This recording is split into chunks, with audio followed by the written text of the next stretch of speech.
Bonjour et bienvenue sur Nostro Milan, le podcast by Milan Actu sur l'actualité du plus grand club d'Italie. L'AC Milan s'est imposé 2-0 sur la pelouse de San Siro grâce à des buts de Rafael Leao à la 25e minute et de Franck Yannick Kessie sur un penalty à la 36e minute. Pour débriefer avec moi cette rencontre, j'ai à mes côtés Théo. Salut Théo. Salut à tous. Et Marco. Salut Marco. Salut tout le monde.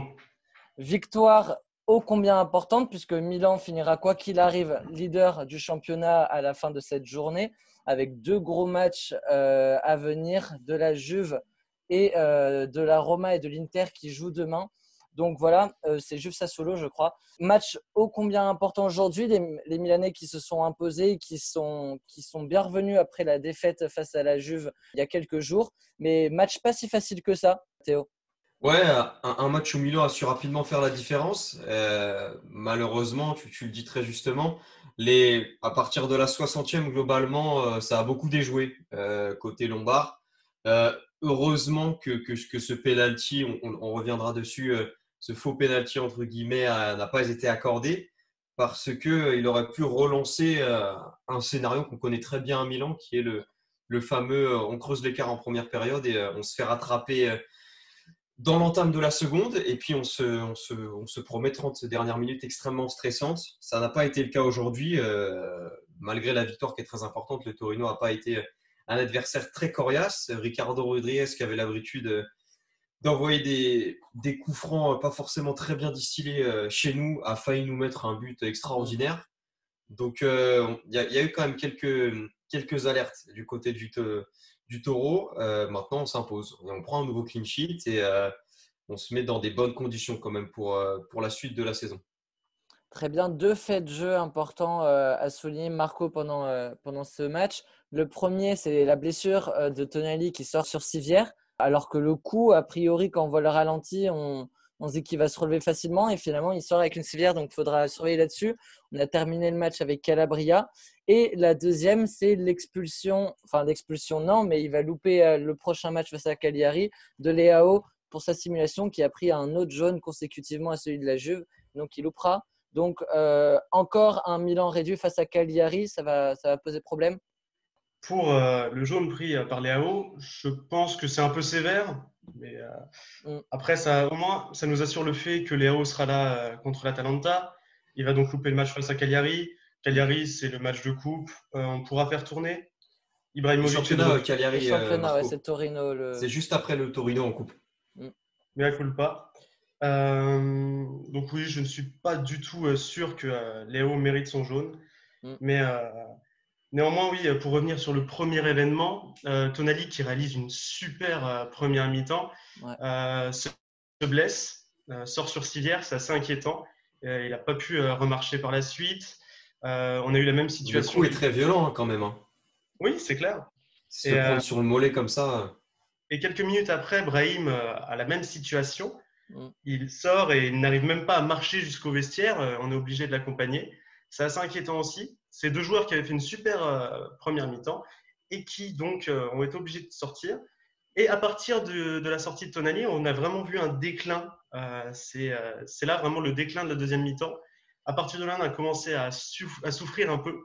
Et je pense que ça nous a fait très mal, honnêtement. Très bien. Donc, du coup, là-dessus, sur le contenu, donc, comme tu l'as dit, Théo, première mi-temps, heureusement qu'on fait le break assez rapidement dans cette rencontre et qu'on se met dans les meilleures dispositions. Mais derrière, le match a été totalement déjoué. Grosse prestation de nos défenseurs, de notre défense qui a bien tenu le coup. Calabria replacé milieu de terrain, Dalot qui est rentré en jeu. Ça a tenu derrière ou c'est plus un Torino qui n'a pas su trouver les bonnes combinaisons pour revenir au score?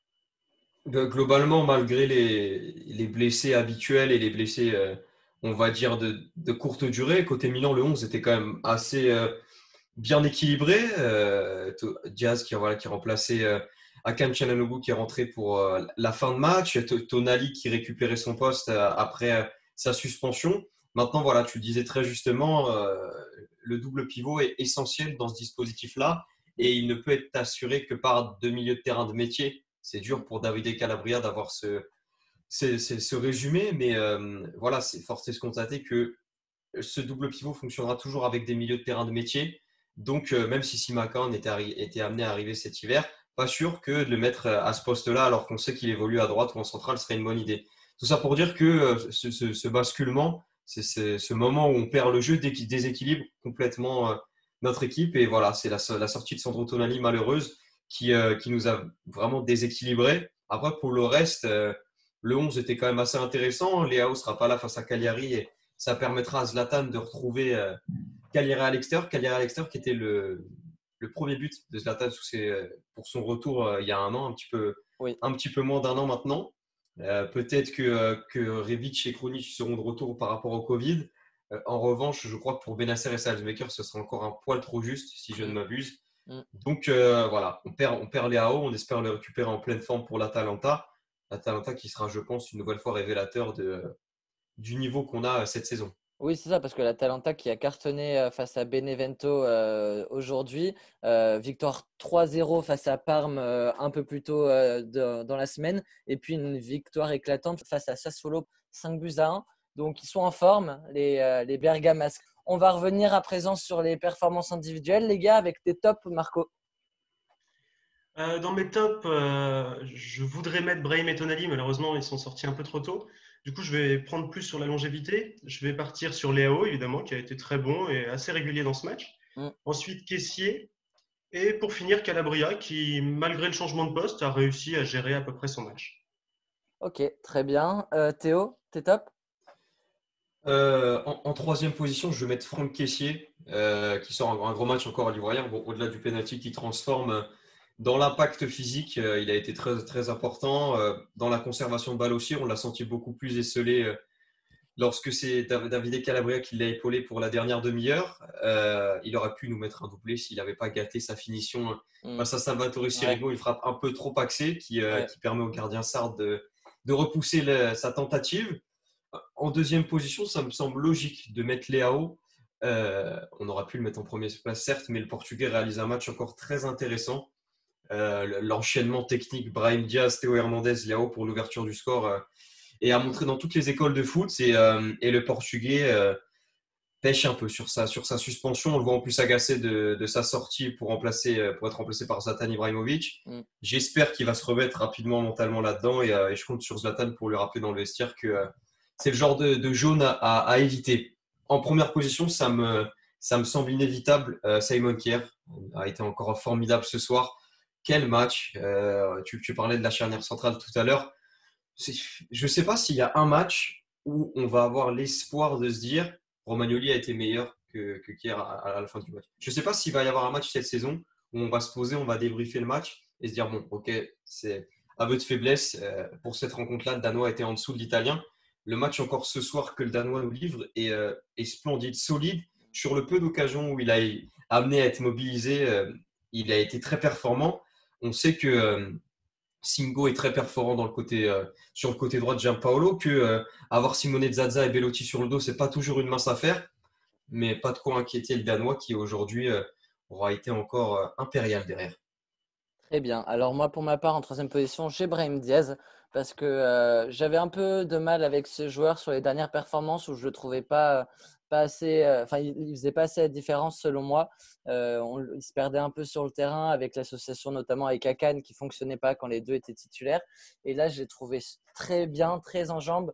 Il propose beaucoup, en fait, il décroche beaucoup, il fonctionne très bien en appui remise, ce qui a permis de trouver plusieurs fois Leao et Théo Hernandez, notamment avec qui il a pas mal combiné en première période. Donc, beau match, il a su assurer à la place d'un Hakan Çalhanoğlu. Ça confirme surtout une chose, Guillaume, c'est la capacité à Brahim Diaz à être performant lorsqu'il n'est pas avec Akan. C'est assez dommage de l'admettre comme ça, mais c'est deux joueurs qui ont le même registre tactique et sensiblement les mêmes qualités et alignés dans un dispositif où ils sont entourés de purs ailiers qui ne vont nullement influencer sur leur zone de jeu. À l'image de Castillejo et d'Aogué ce soir, l'Espagnol a eu toute la liberté qu'il souhaitait pour pouvoir exprimer son talent. Donc, ce qui explique, je pense, en grande partie sa bonne performance ce soir. Tout à fait. Je pense que c'est un joueur qui peut être vraiment précieux pour Stefano Pioli, qui lui a sa tactique et qui veut pas changer sa tactique et qui voudra des joueurs en tout cas pour parfaitement s'adapter à sa tactique. Et quand on regarde le match de Brahim, il y a des similitudes dans le jeu avec Hakan Çalhanoğlu, je trouve. Donc, je trouve que c'est un parfait second couteau, un parfait remplaçant pour le Turc. Et il a fait un très bon match jusqu'à sa sortie, l'Espagnol. En deuxième position, j'ai Leao. Parce que si j'ai trouvé les matchs de Castillejo et Aogué, on reviendra là-dessus sur les flops, Leao a vraiment animé cette rencontre et a permis de faire le break facilement, l'ouverture du score d'abord, mais derrière, il a été, comme tu l'as dit Théo, il offre un caviar pour Kessié qui pêche un peu et qui pêche un peu sur la finition. Mais Leao a fait vraiment un match plein et une grosse performance. Donc moi je ne tiens pas rigueur sur le nul si on veut voir sur le jaune, si on veut voir le bon côté des choses, comme l'a dit Marco en début d'émission, il sera là, sûr et certain, face à l'Atalanta. Il loupera Cagliari et le retour de Zlatan est bon à prendre là-dessus parce qu'au moins on sait que Zlatan jouera le match. Donc voilà, donc bonne prestation de Leao. Et enfin en première position, le Danois Simon Kjær. Voilà. Moi, je l'ai dit pendant le match, il y a une action qui résume vraiment le fossé qu'il y a entre Romagnoli et Kjær cette saison. C'est sur la superbe intervention de Kjær, ce tacle glissé magnifique dans la surface. Et puis, 10 secondes ou 5 secondes après, Romagnoli commet une faute complètement à retardement aux abords de la surface milanaise et qui offre un coup franc dangereux. Voilà, on sent vraiment comment dire en fait. C'est vraiment Kjær. Il en impose pas. C'est pas un défenseur très rugueux, très fort physiquement, mais il a cette aisance technique, cette facilité. Et en fait, il est imbougeable, quoi. C'est assez impressionnant de voir. On dirait que le football est facile pour lui. Et c'est un joueur que j'ai vu un peu au Fenerbahçe, que j'ai vu un peu à Lille, mais que j'avais pas ce souvenir-là de ce rock et de cette facilité en fait à jouer à son poste. Donc quand on voit les matchs de Romagnoli qui, quand il sort des bonnes prestations, on n'est quand même pas assez rassuré. Kjær, on peut lui donner 200%. Enfin, je lui donne les clés de ma baraque 200%. Je sais que derrière, ce sera bon, quoi. C'est impressionnant la facilité avec laquelle il joue au football. Donc voilà, au niveau des flops, les gars, je vais te donner la parole à toi, Théo. Pas spécialement de flop, seulement deux petites mentions à souligner qui sont la performance de Castillejo et l'entrée de Diego Dalot.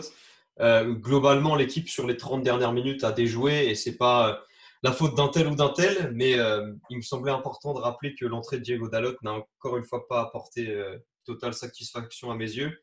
Il est à deux doigts de prendre un rouge, il concède un carton jaune très bêtement, perdu dans ses duels avec Belotti. On l'a senti vraiment pas utile. S'il n'y avait pas eu cette blessure de Brahim Diaz à quelques minutes près, peut-être que c'est Hakan Çalhanoğlu qui aurait remplacé Tonali et qui aurait joué un cran plus bas. On n'aurait pas eu ce repositionnement tactique.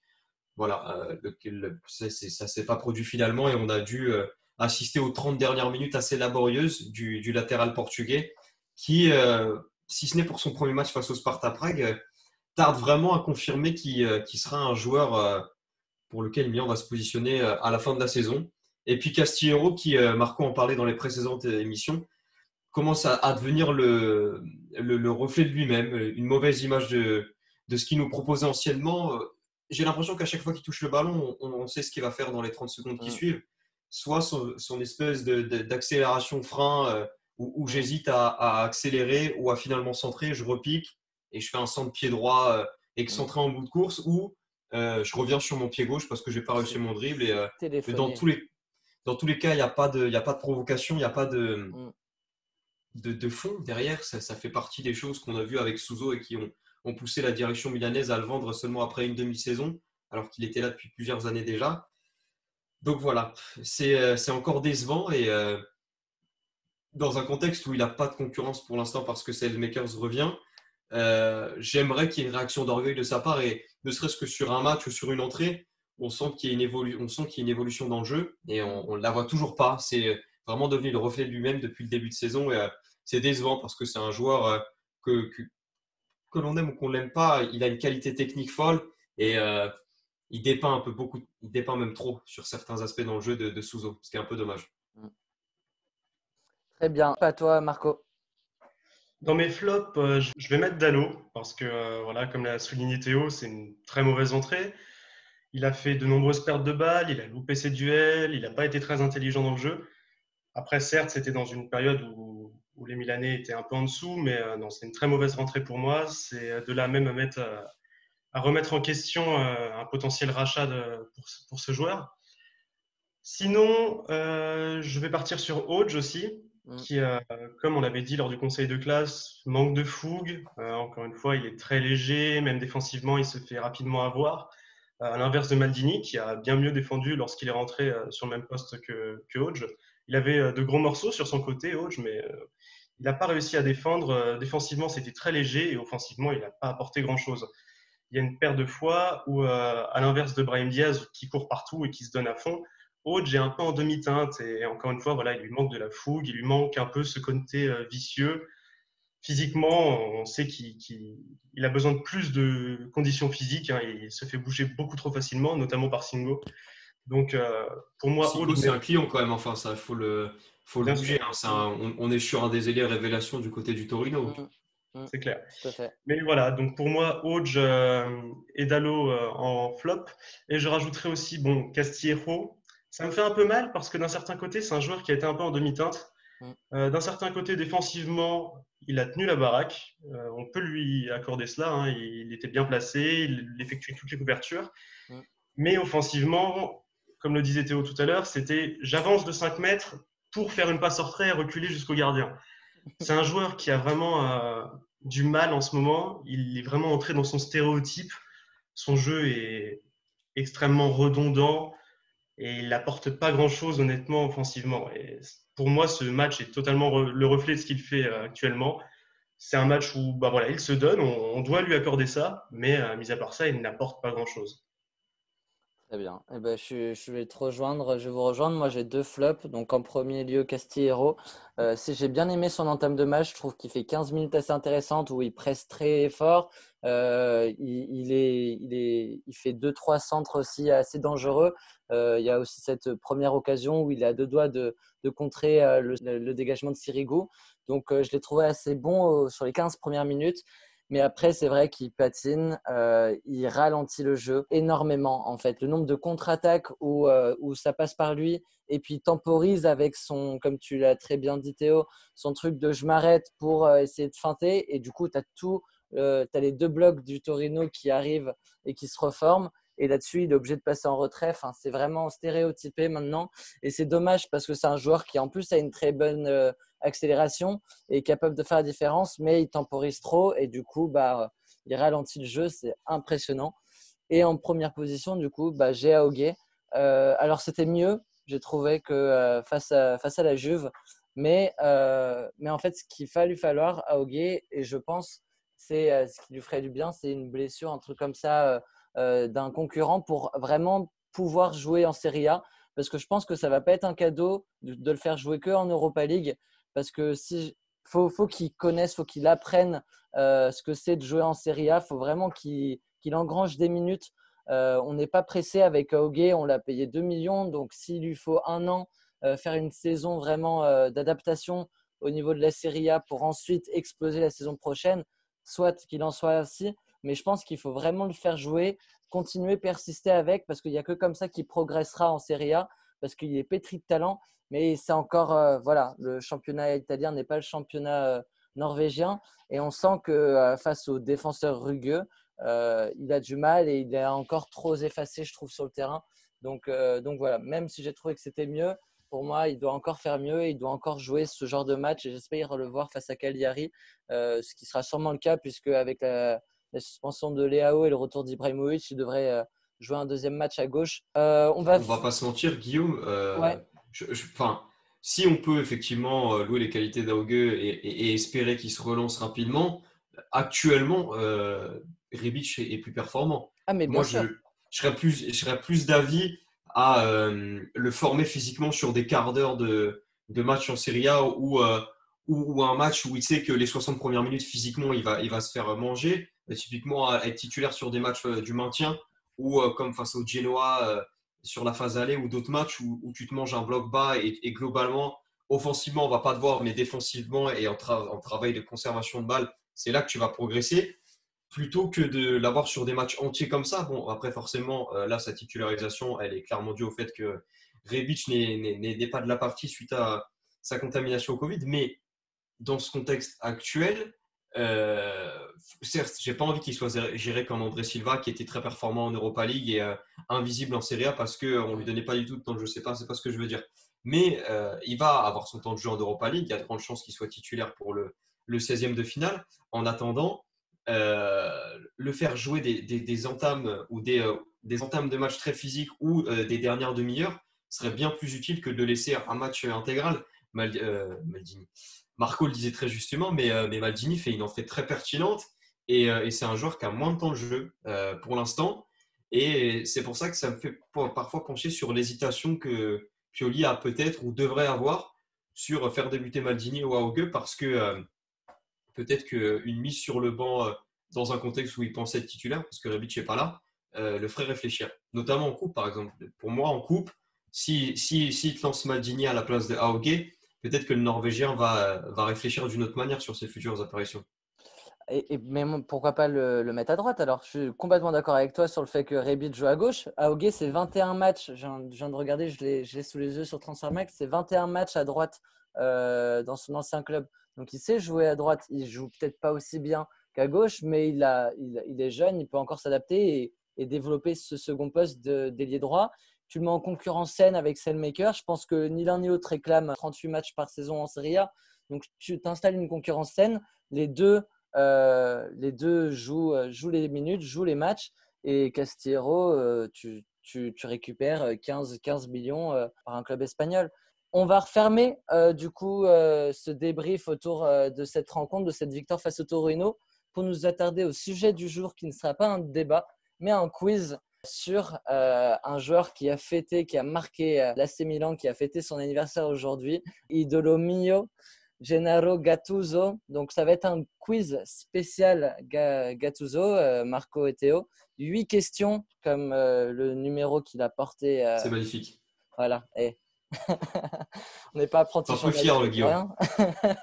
J'arrivais pas à faire 10. Après, j'ai fait, oh, il y en a combien? 8. Bon, elle est très bien. On va trouver une excuse pour que je m'arrête à 8. Donc, là-dessus, voilà. 8 questions. Il y a des questions qui valent 2 points, des questions qui valent 1 point. Il n'y a pas de règle très précise. Vous dites votre prénom, il va y avoir des questions de rapidité. Vous dites votre prénom, premier prénom que j'entends. Je lui donne la parole et il me donne sa réponse. Donc, on va commencer avec la première question, les amis. Combien de buts Gattuso a-t-il inscrit aux Glasgow Rangers? Théo? Ouais. 2? C'est plus. Marco, je dirais 6. Ce n'est pas la bonne réponse. Théo, 4? C'est pas la bonne réponse. Et après, ça va partir sur un juste prix. Moi, j'abandonne. Je laisse une dernière réponse à Marco, mais j'en proposerai pas plus. Je vais dire Marco 5, mais bon. C'est la bonne réponse. 5 buts. Oh la chance. Bien joué, Marco. Bien joué. 5 buts pour Gattuso au Glasgow Rangers. Voilà. Deuxième question. Quel est le pourcentage de victoire de Gattuso en tant qu'entraîneur à l'AC Milan? Théo? Pareil, ça va être un juste prix. Dis-moi, Théo. Je dirais 46. C'est plus. Marco, je dis 51. C'est moins. Théo, 48. C'est plus. Ah, c'est terrible. Mais s'il y avait une voiture en jeu, je perdrais une voiture à 1 euro. Je suis abattu. Il restait 49 et 50 et c'est bien 49% de victoire à l'AC Milan pour Gattuso. Il a remporté 40 matchs sur 82, si je ne dis pas de bêtises, c'est ça. 40 matchs sur 82 pour Gennaro Gattuso en tant qu'entraîneur à l'AC Milan. Ensuite, troisième question, contre quelle équipe Gattuso met-il son seul et unique but en Ligue des Champions? Il a mis un but dans sa carrière en Ligue des Champions. Théo? Ouais. Tottenham? Et non. Marco, je vais rester sur les clubs anglais et je dirais Liverpool. Non, et ce n'est pas en Angleterre. C'est pour vous donner un indice, c'est même pas une équipe des 5 plus gros championnats. Marco, Anderlecht? Non. Je vais le tenter. Théo? Oui. Olympiakos? Non. Alors là, je ne l'aimais pas du tout. Nous torture, Guillaume. Ouais. Non, c'est vrai qu'il en avait mis qu'un seul. C'est une frappe à ras de terre, une espèce de reprise. où il va Exactement. célébrer comme un taré, c'est à San Siro, je me souviens. Mais alors Exactement l'équipe, ça. Un dernier indice, c'est une équipe que l'AC Milan a affrontée cette saison. Théo, le Oui. Celtic? Non. Ah non, vas-y, là, je le laisse à… Marco, Marco, Prague. t'as dit quoi? Prague. Prague, c'est une bonne réponse. Le Sparta Prague, Gattuso avait mis ce but-là face à Prague. 3-0 pour C'est Marco. terrible. Mais tu as encore toutes tes chances, Théo, puisque la prochaine question est une question avec deux points, parce qu'il y a deux réponses. J'attends deux réponses. Lors du match AC Milan-Tottenham, le 15 février 2011, Gattuso a violemment pris à partie l'entraîneur adjoint des Spurs. La première fois à la 58e minute du match en le poussant violemment, et la seconde fois à la fin du match en lui assénant un coup de tête. Qui est cet entraîneur adjoint? Est-ce que vous avez son nom? Question difficile, mais question quand même. Et deuxième question, combien de matchs a-t-il pris de suspension? Bon, bah moi, je vais aller faire une promenade, hein. Je reviens. Alors là, je crois que l'entraîneur de l'époque, c'était Red Knapp ou Regna, j'arrive plus à prononcer son nom, Ouais, mais je crois que c'était lui l'entraîneur de Tottenham. Mais alors l'adjoint, si ce n'est sa tête effarée de voir un joueur de 1m14 venir le prendre à la gorge, je vous avoue que alors là, son nom, je n'en ai mais pas la moindre idée. Et et alors, pour les matchs, je vais dire 3. c'est pas 3. Pour les matchs, je serais un peu plus sévère. J'irais plus sur du 5, voire 6 même. Alors, 5 ou 6? Ouais, bah fais Moi, je les dis 10 premiers 5. chiffres de Je 1 à reste sur 9 à 5. la C'est limite. 5, c'est 5, c'est une bonne réponse pour Marco. Il avait pris 5 matchs de suspension et l'entraîneur adjoint s'appelle Joe Jordan. Voilà, Ok. si jamais vous l'avez Ouais, pas. très connu dans le milieu, un DJ comme on Très, très l'appelle dans le connu. milieu. Donc 4-0 pour Marco. Il reste encore 1, 2, 3, 4 questions. Pour revenir, Théo, quel conseil avisé donne Gattuso à son attaquant Patrick Cutrone dans une J'ai conférence? Vas-y, Théo. de se trouver une femme, comme ça il dormira le ventre plein. Et je vais pas dire la suite parce qu'on n'est pas au PMU et que j'ai pas de Ricard dans les veines. Voilà, Voilà. exactement. C'était ce qu'avait conseillé Gattuso de faire avec Très Patrick bonne. Cutrone. C'était pour qu'il se concentre juste sur son football et rien d'autre, c'est de se trouver une femme. Et ensuite, on passera à la citation un peu misogyne, mais qui représente un peu l'entraîneur italien. Donc voilà, c'était assez drôle. Ensuite, une autre question. Pourquoi Gattuso porte-t-il un cache-œil? Marco. J'ai. Marco? Alors, il a une paralysie du nerf optique qui fait que il a déjà eu un problème. Il était à Milan. Il avait été Ouais, obligé de porter un pendant la cache-œil à saison. l'époque. Mm. Ça a failli nuire carrément à sa carrière de footballeur parce qu'il il avait peur de perdre la vue. Mais ça a réussi à être soigné et maintenant, on l'a encore vu il y a quelques semaines porter un cache-œil pour justement résoudre ce petit problème. Il y a un œil qui divague, quoi. Il y en a un qui regarde Séville, l'autre Moscou. C'est Exactement. comme ça. En gros, c'est ça. Exactement, Marco. Non, Avant c'est plus Ouais, sérieusement, vas-y, c'est vas-y, courageux Théo. de sa part d'en parler en conférence de presse. Enfin, Ouais, c'est un entraîneur dont on a l'habitude des conférences un peu spectaculaires, mais quand il s'était confié sur la maladie récemment, c'était touchant de sincérité pour le coup. exactement. Voilà. Il avait sensibilisé un peu à cette maladie qui est pas si connue que ça. Mais voilà, donc il a un défaut qui est pas traitable, hein. Donc il va vraiment avoir ça toute sa vie. Non, Mais non, il y ouais, a, ça il y a se. des moments, où ça va très bien et il y a des moments où l'œil s'arrête un peu de fonctionner. Voilà. Avant-dernière question, les gars. Gattuso. Donc là, ça va être aussi une question un peu juste prix. Gattuso a joué 361 matchs depuis 2005. Combien de cartons jaunes a-t-il pris? Théo, Ouais, à, 46. à 3 près. Je te donne à 5 près. À 5 près. Tu m'as dit combien? 46? Ouais, 46. C'est plus. Marco, je On joue dirais pour une. 62. Combien? 62. C'est plus. Vous pouvez y aller. On joue une Toyota Yaris sans reprise à l'Argus, hein, on le rappelle pour ceux qui le regardent. Alors, si c'est Théo, 74. C'est plus. Ah ouais, mais Marco, non. 92. Mais c'est impressionnant. C'est une bonne réponse de Marco. C'était 94. 94 cartons Ah jaunes ouais, en on est sur un carton tous les 361 trois matchs. matchs. On est sur un beau ratio pour le milieu récupérateur Gennaro Gattuso. Et enfin, dernière question, et je vais vous demander, messieurs, le premier qui l'aura, de me compléter cette citation de Gattuso. Donc Milan fait match nul 1-1 face à la Juventus quand Hakan Çalhanoğlu tire sur la barre transversale. Les Bianconeri s'imposeront finalement 3-1. Lors de la conférence de presse, nous assistons à un échange mythique entre un journaliste et Gattuso. Le journaliste dit à Gattuso, si la frappe de Çalhanoğlu était J'ai. Ouais, Théo. Si mon grand-père il avait 3 coups, je jouerais au flipper avec. Allez, bonne soirée, messieurs.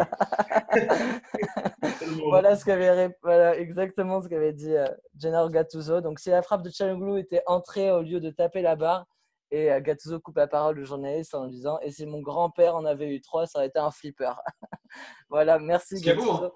Très raffiné. Très raffiné, mais comme toujours. Donc, voilà, un joyeux anniversaire à ce grand joueur qui a vraiment remis un peu les bases d'un Milan à la dérive lorsqu'il a été en 2017-2019 entraîneur, insufflant un peu cette culture de la gagne et surtout de mouiller le maillot pour ce club avec qui il a tant d'attaches.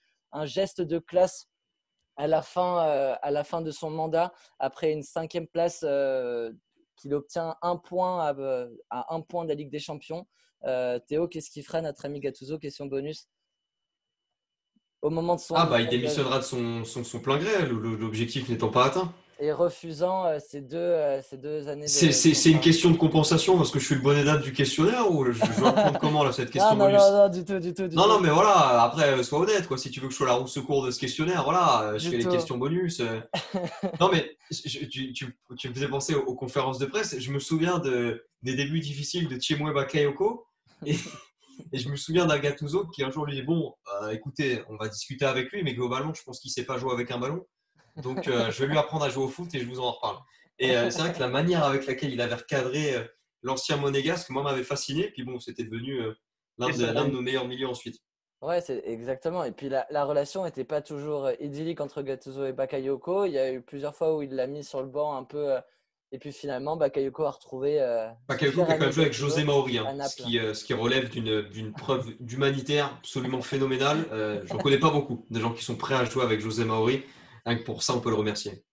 Voilà, donc un grand merci à Gattuso. Donc pour finir là-dessus, qui lui restait 2 ans de contrat et a dit démissionner, laissant son salaire de ces 2 années, disant qu'avec Milan, ce ne sera jamais une histoire d'argent, juste une question d'amour. Donc voilà. Merci à vous, en tout cas, merci Marco, merci Théo, un Théo phénoménal. Merci à toi Guillaume pour la présentation de cette émission. Et puis on se retrouve dans quelques jours pour le match de coupe, du coup, le back-to-back face au Torino. Et puis ensuite, ce sera Cagliari.